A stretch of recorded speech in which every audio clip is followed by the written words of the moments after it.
You would think that the idea of being depressed or induced with an anxiety-driven mind is purely aesthetics, especially in the age of widespread use of Tumblr and Reddit. I thought so too, at first. I was a giddy 17-year-old in 2016, with the mind of, well, a 17-year-old, no more, no less. My mental capacity is in sync with my age, I hope. Reading the New Straits Times, when I first stumbled upon the words mental health. Mind you, the branch of neuroscience, which focuses its studies on young adults especially, had only recently begun to take its course, so naturally, I flipped the page, not wanting to know further. Fast forward 2 years later, I find myself watching a video on YouTube on mental health by a board-certified psychiatrist, Daniel Eman, encouraged to watch it only because the crippling sense of instability in my mind had taken the upper hand in maneuvering my thoughts. To solve a problem, you first figure out the issue, then learn the fundamentals, which is one of the most important parts of building up an understanding. And by understanding, you solve problems, and that is exactly what I did. The brain is undoubtedly the biggest mystery that is yet to be unraveled in the human anatomy.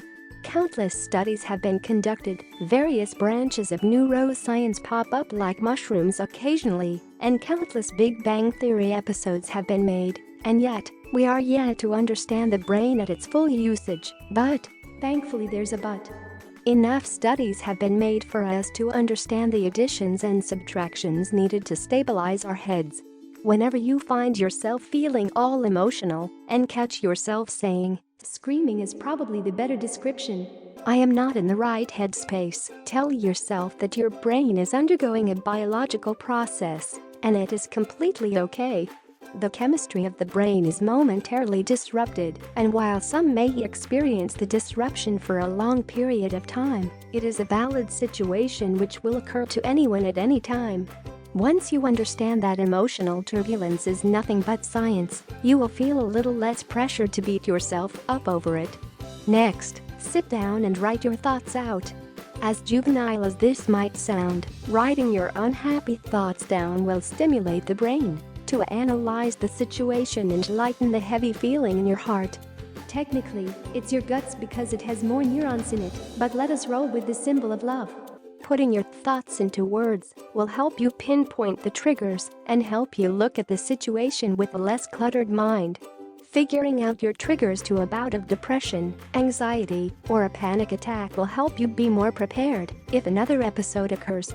It is also very common for people with less than satisfactory mental health to be advised to journal. Journaling, the act of writing about your day or anything for that matter, will break down your thoughts to a more realistic one.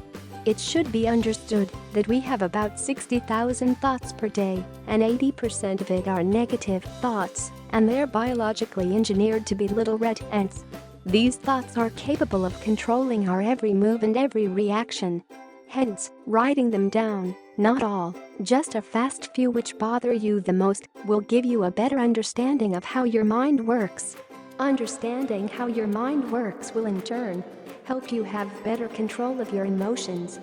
Alternatively, if the physical symptoms of any mental health disorder start materializing out of thin air, triggers can be very subtle and happens in the most unlikely places, such as inability to breathe, dry mouth, increased heart rate, irritability, or trembling.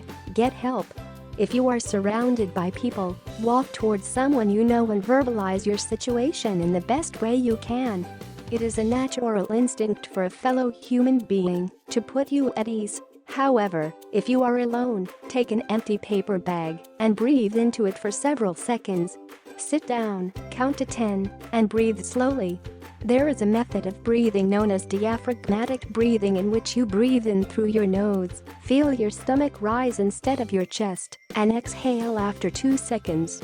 Repeat a few times to help the flow of oxygen back into your brain, and proceed to watch a movie, or read a book or complete a mathematical equation, if that is up your alley. However, if you feel it in your bones that your mind is not in parallel with yourself, seek help from a doctor. There is a reason why doctors spend a million years in med school, and trust me, the stigma surrounding mental health is nothing but an excuse to stay in denial. There are various counselors and therapy centers that are more than willing to help you deal with the unknown. Ultimately, your emotions belong to you, unless Charles Xavier is involved, and only you can take the initiative to help yourself. If you find yourself feeling upset or mentally tired, think about the vastness of the world. Think about the great wonders of the world that you have not experienced. Think about the ideas you are yet to discover, and think about sunsets and sunrises.